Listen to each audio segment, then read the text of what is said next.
দর্শক, আজ আলোচনা করব পঞ্চগড় 1 ও 2 সংসদীয় আসন নিয়ে। জানব তরুণ ও সাধারণ মানুষের কথা, সেই সাথে জানব আসনগুলোতে রাজনৈতিক দলগুলোর মনোনীত প্রার্থী ও মনোনয়ন প্রত্যাশীদের নির্বাচনী ভাবনা। রোড টু পার্লামেন্ট আজ পঞ্চগড় সংসদীয় আসন 1 ও 2 এর বিগত নির্বাচনগুলোর ফলাফল দেখে নিব। শুরুতেই যেতে চাই পঞ্চগড় 1 এ নির্বাচনী বছর 1991 বিএনপি এবং আওয়ামী লীগের মধ্যে প্রতিদ্বন্দ্বিতা হয়েছিল। বিএনপির হয়ে লড়াই করেছিলেন মির্জা গোলাম হাফিজ এবং আওয়ামী লীগের হয়ে নির্বাচন করেছিলেন অ্যাডভোকেট সিরাজুল ইসলাম। আমরা দেখতে পাচ্ছি যে বিএনপির ভোট পেয়েছিল 48,678 ভোট এবং আওয়ামী লীগ ভোট পেয়েছিল 38,604 ভোট, অর্থাৎ বেশ হাড্ডাহাড্ডি একটা লড়াই হয়েছিল। এবং সেই লড়াই কিন্তু আমরা দেখতে পাচ্ছি 1991 সালে পঞ্চগড় 1 আসন থেকে বিএনপি জয়যুক্ত হয়েছিল। এরপরে আমরা চলে যেতে চাই পরের নির্বাচনী বছর 1996 পঞ্চগড় 1 আসন থেকে আওয়ামী লীগ এবং বিএনপির মধ্যে ভোটযুদ্ধ হয়েছিল। সেখানে আওয়ামী লীগের হয়ে ভোটযুদ্ধ করেছিলেন মোহাম্মদ নুরুল ইসলাম এবং বিএনপির হয়ে ভোটযুদ্ধ করেছিলেন জমির উদ্দিন সরকার। আমরা দেখতে পাচ্ছি জমির উদ্দিন সরকার এবং মোহাম্মদ নুরুল ইসলামের মধ্যে যে ভোটযুদ্ধ হয়েছিল সেখানে জমির উদ্দিন সরকার ভোট পেয়েছিলেন 57,433 ভোট এবং মোহাম্মদ নুরুল ইসলাম পেয়েছিলেন 48,012 ভোট। অর্থাৎ আমরা দেখতে পাচ্ছি এখানেও আসলে বিএনপি জয়যুক্ত হয়েছিল 1996 সালের নির্বাচনে। এরপরে আমরা চলে যেতে চাই পরের নির্বাচনী বছর 2001 আমরা দেখতে পাচ্ছি বিএনপি এবং আওয়ামী লীগের মধ্যে আবারও ভোটযুদ্ধ হয়েছিল। সেই ভোটযুদ্ধে আমরা দেখতে পাচ্ছি আওয়ামী লীগের হয়ে আবারও মোহাম্মদ নুরুল ইসলাম তিনি যুদ্ধ করেছিলেন, নির্বাচনী যুদ্ধ, এবং তার প্রতিদ্বন্দ্বী ছিলেন মোহাম্মদ জমির উদ্দিন সরকার। বিএনপির হয়ে তিনি প্রতিদ্বন্দ্বিতা করেছিলেন। বিএনপি পেয়েছিল 81,702 ভোট এবং আওয়ামী লীগ পেয়েছিল 70,164 ভোট। আমরা এখানেও দেখতে পাচ্ছি যে পরপর 3টি সংসদীয় নির্বাচন অর্থাৎ 1991, 96 এবং 2001-এ কিন্তু বিএনপি পঞ্চগড় 1 আসন থেকে জয়যুক্ত হয়েছিল। এরপরে আমরা চলে যেতে চাই পরের নির্বাচনী বছর 2008-এ পঞ্চগড় 1 থেকে আবারও আওয়ামী লীগ এবং বিএনপির মধ্যে ভোটযুদ্ধ হয়েছিল এবং এখানে আমরা কিন্তু দেখতে পাচ্ছি যে ভোটযুদ্ধের আসলে ফলাফলটা এখানে উল্টে গিয়েছে। এখানে আমরা দেখতে পাচ্ছি আওয়ামী লীগের ভোট ছিল 1,56,550 ভোট এবং বিএনপি পেয়েছিল 1,07,726 ভোট। আওয়ামী লীগ এখানে এগিয়েছিলেন।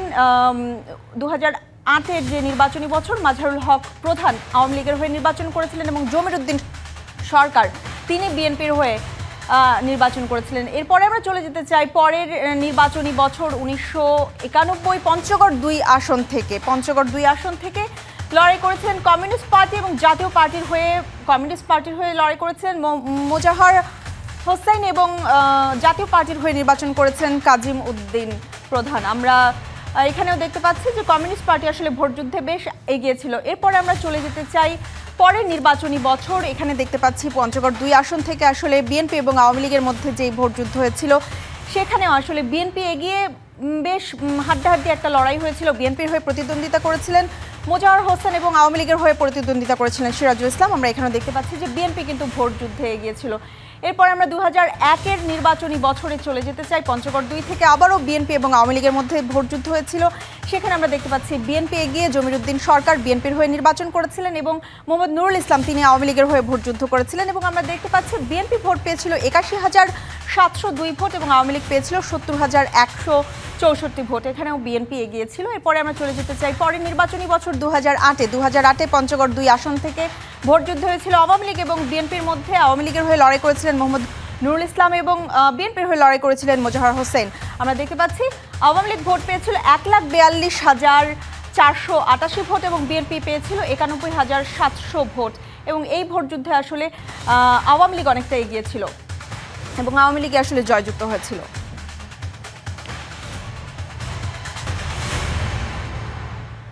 দর্শক, এই মুহূর্তে পঞ্চগড় 1 ও 2 আসনের রাজনৈতিক দলগুলোর মনোনীত প্রার্থীদের কথা শুনবো, জানবো ত্রয়োদশ জাতীয় সংসদ নির্বাচন নিয়ে তাদের ভাবনা। আমরা সবসময় নির্বাচনের পক্ষে কাজ করে গেছি এবং একইভাবে এখনও কাজ করে যাচ্ছি।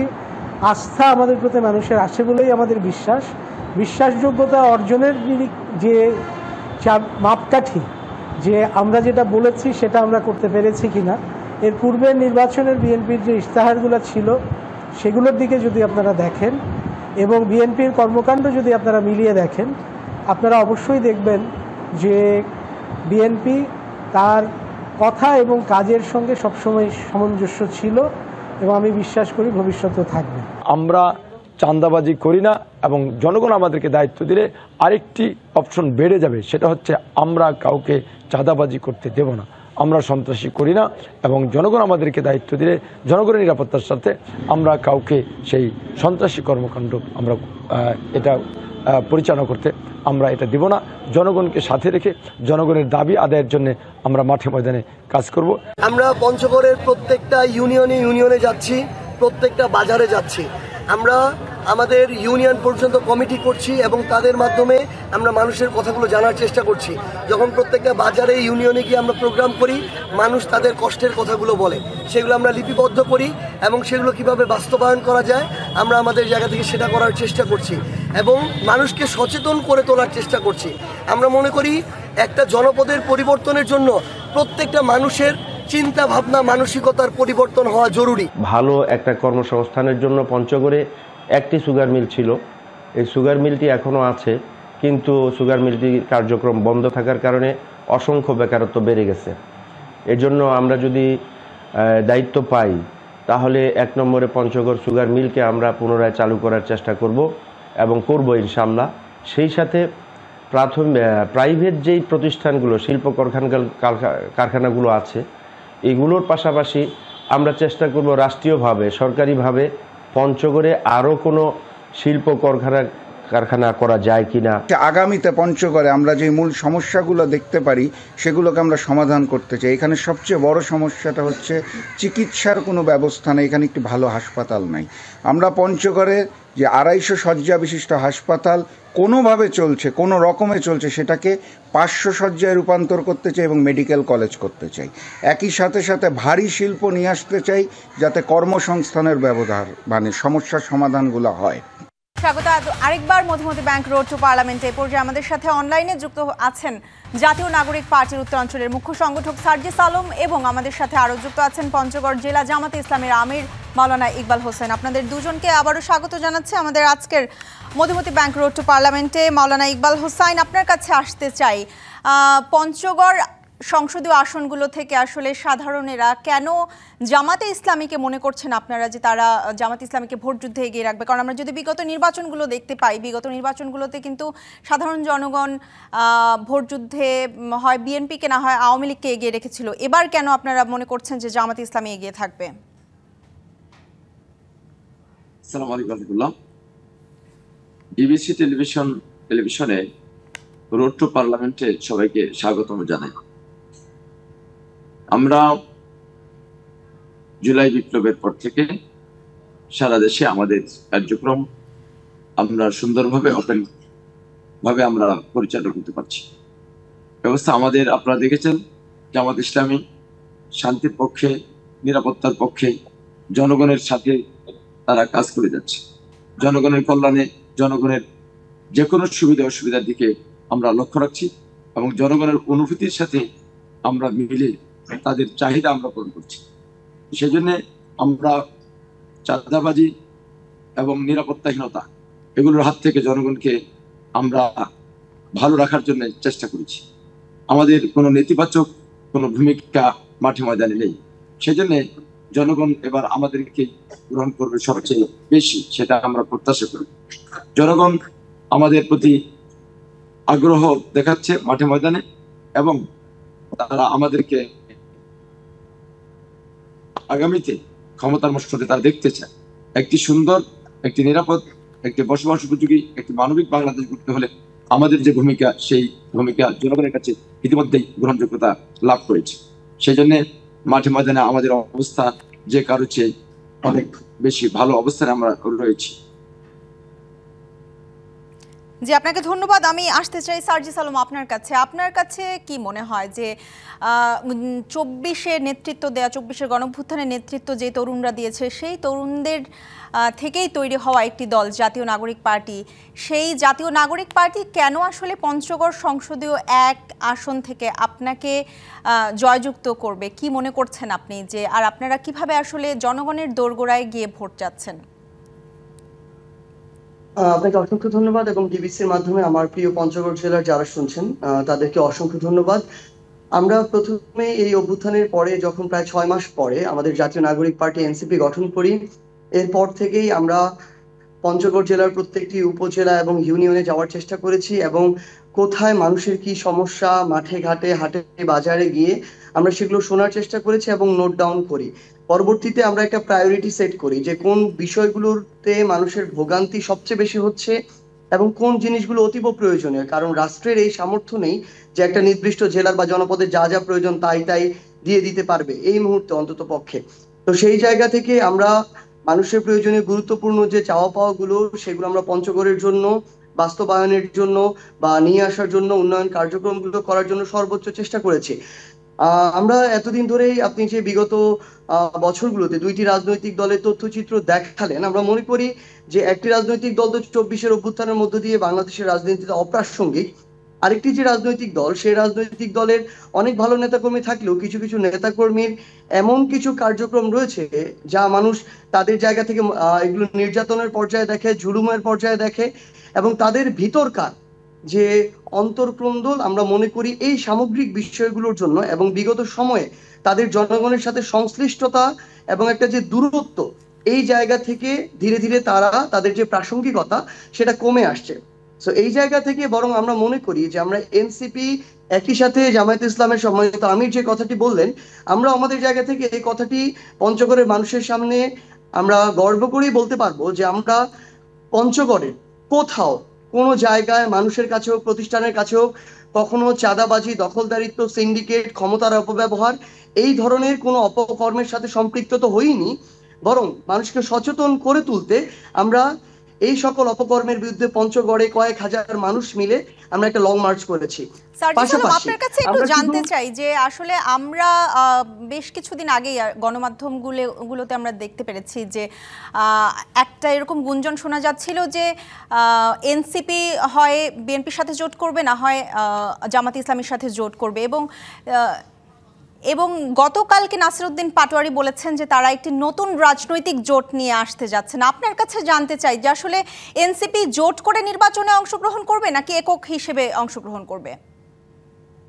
এনসিপি তাদের জায়গা থেকে বিএনপি এবং জামায়াতের বাইরে বাংলাদেশে যে অন্যান্য মধ্যপন্থা রাজনৈতিক দলগুলো রয়েছে, যেমন এবি পার্টি কিংবা রাষ্ট্র সংস্কার আন্দোলন কিংবা গণ অধিকার পরিষদ হতে পারে কিংবা এইরকম যারা রয়েছে, আমরা তাদের সাথে প্রথমে আমরা আমাদের জায়গা থেকে জোটবদ্ধ হতে চাই।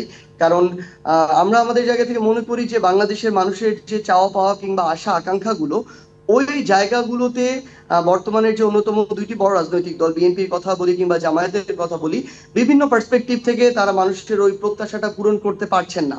আমি একটা ছোট্ট যদি এক্সাম্পল দিই, মনে করেন যে যেমন বিএনপির কিছু নেতা কর্মী, আমি সবার কথা বলবো না, তাদের বিভিন্ন কার্যক্রমের জায়গায় যেমন মানুষ তাদের জায়গা থেকে বিরক্ত হয়ে যাচ্ছে বা মুখ ফিরিয়ে নিচ্ছে, ঠিক তেমনি আমরা জামায়াতে ইসলামের কিছু কার্যক্রম, সকল নয়, স্থানীয় পর্যায়ে বিশেষ করে দেখতে পাই। ইভেন আমি যদি আমার পঞ্চগড়ের একটা এক্সাম্পল দিই, আমার পঞ্চগড়ের সদর উপজেলা একটা জায়গায় একটা কনসার্ট হওয়ার কথা, অ্যাশেজের কনসার্ট এবং অন্যান্য দুইটি স্থানীয় ব্যান্ড যারা জেমসের গান করে, আইয়ুব বাচ্চুর গান করে, কিন্তু আমরা দেখেছি যে সেখানে সোশ্যাল মিডিয়া যেটা দেখলাম যে জামায়াত ইসলামী কিংবা শিবিরের বিভিন্ন নেতাকর্মী তৌহিদি জনতার নাম দিয়ে সেই কনসার্টের বিরুদ্ধে সেখানে একটা বিক্ষোভ করেছে এবং সেটা বন্ধ করার জন্য যাবতীয় ব্যবস্থা যেটা করেছে।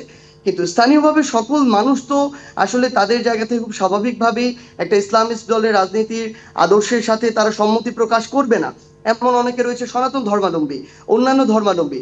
সো আমরা যদি আমাদের জায়গা থেকে সাপোজ জামায়াত ইসলাম তাদের জায়গা থেকে একটা ইসলামিস্ট দলের আদর্শ সবার উপরে চাপিয়ে দেওয়ার চেষ্টা করে, তখন গ্রামের অনেক মানুষজন রয়েছে যারা এই বিষয়গুলোর সাথে এতদিন ধরে অভ্যস্ত না, তারা কিন্তু এই জায়গাটাতে একটা মানসিকভাবে প্রেশার ফিল করে এবং তারা নিজেদেরকে আলাদা করে ফেলে। তো সেই জায়গা থেকে আমরা মনে করি যে এনসিপি এখানে তাদের যে মধ্যম পন্থার রাজনীতিটা যেটা এখনো বাংলাদেশে সবচেয়ে বেশি প্রাসঙ্গিক, এনসিপি কে তাদের জায়গা থেকে ওই রাজনীতিটা করতে হবে এবং এটার জন্য এনসিপি মধ্যম পন্থার রাজনৈতিক দলগুলো নিয়ে তাদের জায়গা থেকে কাজ করে যাচ্ছে এবং জোটবদ্ধ হওয়ার চেষ্টা করছে। আশা করি 2-1 দিনের মধ্যে এটার একটা ফলাফল আমরা সারা বাংলাদেশ দেখতে পাবো। সার্জিস আলম, আপনার কাছে জানতে চাই যে বড় যেই দুটো রাজনৈতিক দল আছে সেই রাজনৈতিক দলগুলোকে ভোটের মাঠে আসলে কিভাবে আপনারা প্রতিদ্বন্দ্বিতা করবেন? কারণ আমরা আসলে দেখে এসেছি বিগত নির্বাচনগুলোতে ভোটের মাঠে আসলে এই দুটো বড় রাজনৈতিক দলের ভোটার সংখ্যা অনেক বেশি। না, খুব স্বাভাবিকভাবেই দেখেন বিএনপি একটা দীর্ঘ সময় ধরে তাদের জায়গা থেকে রাজনীতি করে। তো বিএনপির একটা ভোটারের সংখ্যা আছে, এটা অস্বীকার করার কোনো কিছু নেই। আবার জামায়াতে ইসলাম তাদের জায়গা থেকে অঞ্চল ভিত্তিক কিংবা আসন ভিত্তিক ভোট আছে, এটা যে পুরো বাংলাদেশে একটা সমান লেভেলে আছে ব্যাপারটা এরকম নয়। সো জামায়াত তাদের জায়গা থেকে দিনে দিনে গ্রো করছে, এটা ট্রু। কিন্তু বিএনপি তাদের জায়গা থেকে আমরা মনে করি যে তাদের জনপ্রিয়তা দিনে দিনে হারাচ্ছে। এনসিপি আমরা আমাদের জায়গা থেকে যেটি চেষ্টা করছি, আমি যদি আমার আসনের এক্সাম্পল দিয়ে বলি, মানুষের যে বিষয়গুলো প্রয়োজন ওই বিষয়গুলো আমরা আমাদের জায়গা থেকে ওই দাবি দাওয়াগুলো সরকারের বিভিন্ন মন্ত্রণালয়ের সচিব বরাবর বলি, উপদেষ্টা বরাবর নিয়ে গিয়ে সেগুলো আদায় করে আনার চেষ্টা করছি। আমরা শুধু অপকর্ম থেকে দূরে থাকছি স্থানীয়ভাবে এটা নয়, বরং মানুষের যেটা দরকার আমরা সেই কাজও করছি। আমরা শুধু মানুষকে আশা দিচ্ছি না যে এমপি হলে কি করব, বরং আমরা এখনই আমাদের ওই চেষ্টাগুলো করে দেখাচ্ছি। আমার পঞ্চগড়ে প্রায় 2 শতাধিক ধর্মীয় প্রতিষ্ঠানে 1 লক্ষ, 2 লক্ষ, 3 লক্ষ টাকা করে অনুদান আমরা এনসিপির পক্ষ থেকে সুপারিশ করে সরকার থেকে নিয়ে গিয়েছি। আমরা পঞ্চগড়ের সবচেয়ে অনুন্নত যে উপজেলা আটোয়ারি উপজেলা, সেখানে 102 কোটি টাকার বাজেট আমরা এনসিপির পক্ষ থেকে সুপারিশ করে নিয়ে গিয়েছি। আমার পঞ্চগড়ের যে সরকারি অডিটোরিয়াম, সেখানে নিচে বসলে উপরে আকাশ দেখা যায়, সেই অডিটোরিয়াম নতুন করে তৈরি করার জন্য আমরা 5 কোটি টাকার বরাদ্দ এসে নিয়ে গিয়েছি। পঞ্চগড়ের মানুষের স্বাস্থ্যর দুর্দশাগ্রস্ত অবস্থা, এটা একটু আগে আপনার ইন্টারভিউতে অনেকেই বললেন যারা এখানকার ক্যান্ডিডেট, কিন্তু সবাই এটা বলেই শেষ হয়ে যায়। এরপরে যে তাদের কার্যক্রমটা করতে হবে সেটা করার জন্য আমরা স্বাস্থ্য উপদেষ্টা, স্বাস্থ্য সচিব, স্বাস্থ্যের মাননীয় যে ডিজি আছেন, প্রত্যেকের দপ্তরে দপ্তরে গিয়ে নতুন একটা হাসপাতালের যে নতুন বিল্ডিং সেটা চালুর জন্য উদ্যোগ গ্রহণ করেছি, যেখানে জামায়াত ইসলাম সহ পরবর্তীতে অন্যান্য রাজনৈতিক দলগুলো সহযোগিতা করেছে। আমরা চায়নার এম্বাসিতে গিয়ে চাইনিজ অ্যাম্বাসেডরের সাথে কথা বলেছি যে কিভাবে একটা তাদের সরকারের উদ্যোগে পঞ্চগড়ে একটা নতুন হাসপাতাল করা যায়, যেটা অলাভজনক হাসপাতাল হবে। আমরা কখনো পঞ্চগড়ের প্রশাসনকে রাজনৈতিক ক্ষেত্রে ক্ষমতার অপব্যবহার করিনি, তাদের কাছে কোনোদিন অবৈধ সুপারিশও করিনি, যেগুলো অনেক অন্য রাজনৈতিক দল করে। সো এই জায়গা থেকে আমরা মনে করি হ্যাঁ, আমরা নতুন রাজনৈতিক দল, আমরা নতুন করে আমাদের সংগঠন বিস্তার করছি, এটা সত্যি। কিন্তু আমরা মনে করি আমরা যেহেতু মানুষকে কোনো ভোগান্তির কারণ নয় এবং মানুষের প্রয়োজনীয় বিভিন্ন কাজ করছি, মানুষ এখন দল আর মার্কার মধ্যে সীমাবদ্ধ নয়, অন্ধ নয়। মানুষ তাদের সাপোর্ট দিনে দিনে কাজ দেখে এবং আমাদের কথা শুনে তাদের কাছে আমাদের যাওয়া দেখে। জি সার্জিস আলম, আপনার বক্তব্য একদমই পরিষ্কার। আমি আসতে চাই ইকবাল হোসেন আপনার কাছে জানতে চাই যে রাজনৈতিক দল হিসেবে জামায়াতে ইসলামী ভোটে অংশগ্রহণ করার জন্য তারা কি জোট করবে নাকি এককভাবে বিএনপির সাথে প্রতিদ্বন্দ্বিতা করবে, এবং বিএনপির মতো বড় রাজনৈতিক দলের সাথে আসলে কিভাবে প্রতিদ্বন্দ্বিতা করবে? আগামী জাতীয় সংসদ নির্বাচনে কোনো জোট নয়, সমমনা ইসলামী দলগুলো সহ সমঝোতার রাজনীতি জামায়াত ইসলামী এগিয়ে যাচ্ছে এই বিষয়টি। এই জন্য জোটের বিষয় এখানে এবার আমরা চিন্তা করছি না। তাহলে আপনারা বিএনপির মতো বড় রাজনৈতিক দলকে প্রতিদ্বন্দ্বিতা করার জন্য আসলে কতটা প্রস্তুত?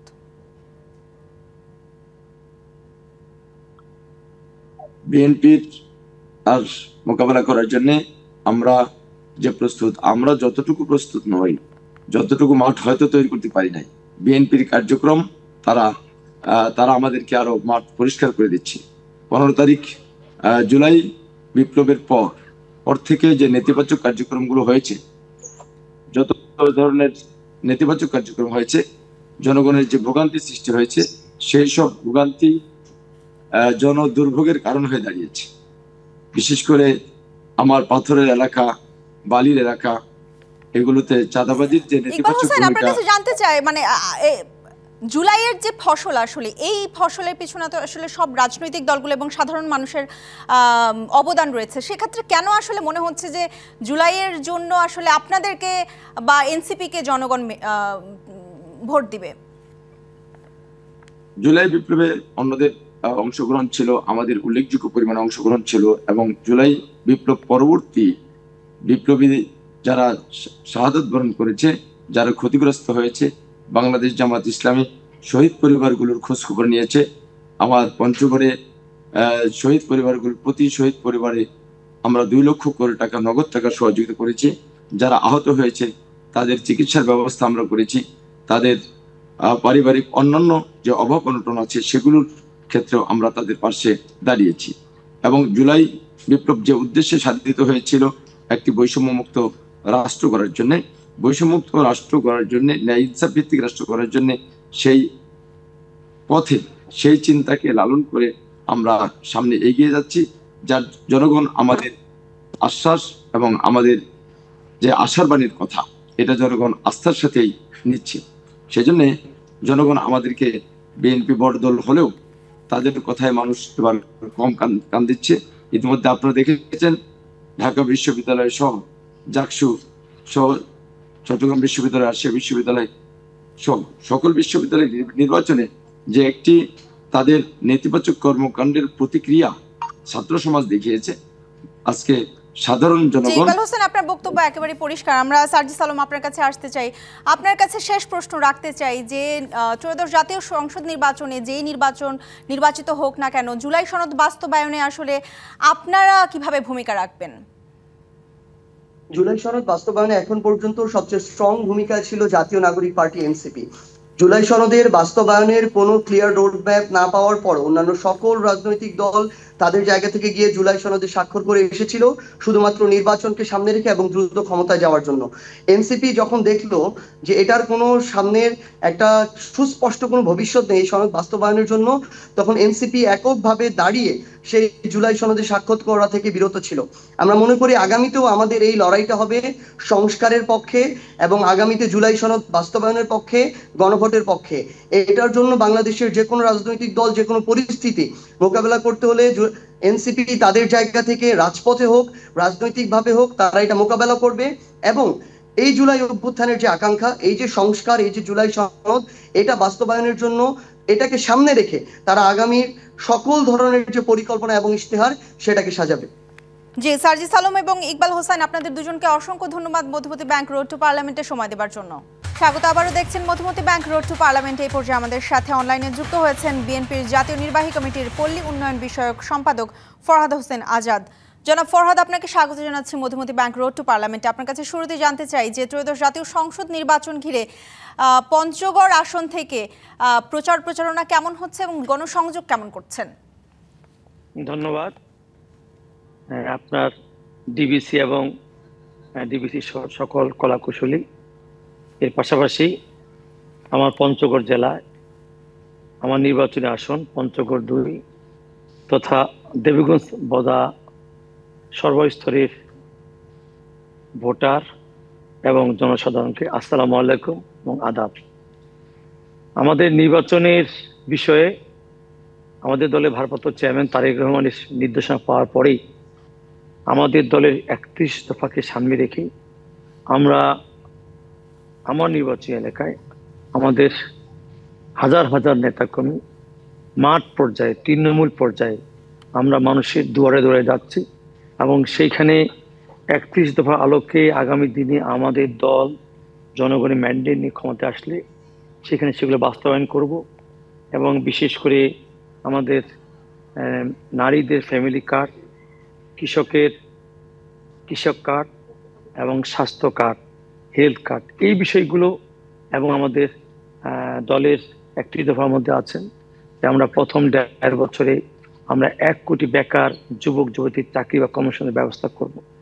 এই বিষয়গুলো এবং সুশাসন এবং দুর্নীতিমুক্ত বাংলাদেশ এবং বিশেষ করে তরুণকে নিয়ে আমাদের দলের যে চিন্তা ভাবনা, এগুলো আমরা প্রচার প্রচারণার মধ্য দিয়ে আমার নির্বাচন এলাকায় আমরা জনসাধারণ ব্যাপক সাড়া পাচ্ছি। এই যে আমি কথা বলছি এখনো কিন্তু আমি আমাদের দেবীগঞ্জ উপজেলার যে পৌরসভা আছে সেই পৌরসভায় আমি একটি ওয়ার্ডে আমি প্রতিটি মানুষের দুয়ারে দুয়ারে যাচ্ছি এবং আমার আশপাশে অনেক নেতাকর্মী আমার সঙ্গে আছেন এবং আমরা সবাই মিলে। আপনার কাছে জানতে চাই যে আইন শৃঙ্খলা বাহিনী আপনাদেরকে কিরকম সহায়তা করছে এটা জানতে চাই এবং নিজেদের মধ্যে কোনো ধরনের মতবিরোধ রয়েছে কিনা আপনার কাছে জানতে চাই।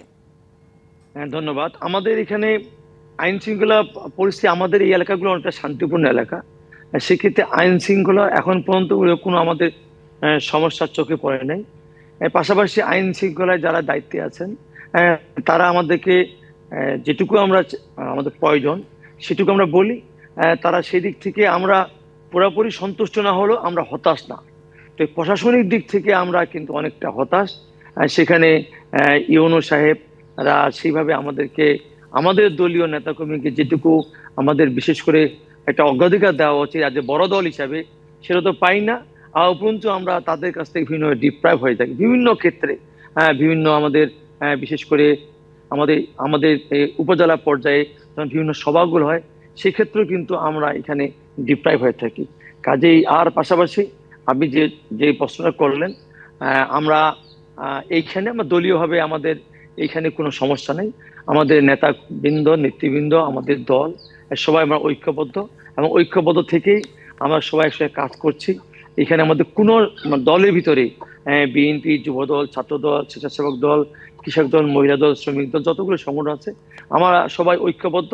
আমাদের মধ্যে নেতৃত্বের কম্পিটিশন আছে। ফরহাদ হোসেন, আপনার কাছে জানতে চাই যে আসলে বিগত নির্বাচনগুলোতে আমরা দেখে এসেছি পঞ্চগড়ের এই আসন থেকে বিএনপি এগিয়ে ছিল। আপনার কাছে জানতে চাই যে এবার কেন আপনাদের কাছে মনে হচ্ছে যে বিএনপির ভোটার সংখ্যা বেড়ে যাবে? আমি যে জিনিসটা জানতে চাই, আমরা 2018 সালে যে সেই দিনে ভোট রাতে হওয়ার যে ভোটটা হয়েছিল, সেই ভোটেও কিন্তু আমি 1,28,000 ভোট পেয়ে আমরা জানি যে আমি জয়যুক্ত হয়েছিলাম। আর এবার বিশেষ করে এই বিগত যে দিনগুলোতে আমাদের বিএনপি যেভাবে আমরা আমাদের মানুষের পাশে, নেতাকর্মীর পাশে, জনগণের পাশে ছিলাম, এর মধ্য দিয়ে এবং মানুষ একটা জিনিস দেখেছে, যেহেতু এবার আওয়ামী লীগ নাই, সেক্ষেত্রে মানুষ একটা জিনিস মানুষের মধ্যে চিন্তা চেতনা আসছে, আমরা ভোটটা দিব কোথায়। বিএনপি যেমন স্বাধীনতার সপক্ষে দল, এবং মানুষ জিয়া রহমানের শাসন দেখেছে, খালেদা জিয়ার শাসন দেখেছে, সেক্ষেত্রে মানুষের একটা বিশ্বাস তৈরি হয়েছে আমরা বিএনপিতে নিরাপদ, ধানের শীষে আমরা নিরাপদ। কাজে এই জন্যই আমার বিশ্বাস যে বিগত দিনের তুলনায় আমাদের এই এলাকার মানুষ, বাংলাদেশ মানুষ, এবং বিশেষ করে আমাদের দলে ভারপ্রাপ্ত প্রধান তারেক রহমানের যে আমাদের চিন্তাগুলো দেশকে নিয়ে, জাতিকে নিয়ে, এবং আমাদের যুব সমাজকে নিয়ে, আমাদের তারুণ্যকে নিয়ে, এই বিষয়গুলো নিয়ে আমাদের চিন্তা চেতনাগুলো যেন আমরা আমাদের যুব সমাজের মধ্যে, ছাত্রছাত্রীদের মধ্যে, বিভিন্ন শিক্ষা প্রতিষ্ঠানে, বিভিন্ন সামাজিক প্রতিষ্ঠানে, মানুষের দ্বারে দ্বারে, কৃষকের কাছে, শ্রমিকের কাছে আমরা যখন নিয়ে যাচ্ছি, তারা সবাই কিন্তু আমাদের এই একটা বিষয়কে তারা অ্যাকসেপ্ট করতেছে, এবং তারা আমাদের মোটামুটি আশ্বস্ত করছেন যে আমাদের ভোট দেওয়ার আমরা সুযোগ পাই নাই, এইবার ভোট দেওয়ার সুযোগ পেলে অবশ্যই আমরা নিরঙ্কুশ সংখ্যাগরিষ্ঠতা দিয়ে আমরা বিএনপিকে ভোট দেব। জানতে চাই যে অন্যান্য রাজনৈতিক দলগুলো কিন্তু পঞ্চগড় আসনের বিএনপি নিয়ে বিভিন্ন ধরনের অভিযোগ তুলছে, আপনার কাছে অপপ্রচার তুলছে। আপনার কাছে জানতে চাই যে এই অপপ্রচারগুলো বা এই ধরনের অভিযোগগুলো আসলে কিভাবে মোকাবেলা করছেন? আমি আপনাকে বলতে চাই যে আমরা এখানে অপপ্রচারটা কি, আমি তো আমাকে জিনিসটা আপনি ক্লিয়ার করলেন না, তাহলে আমি বলতে পারতাম।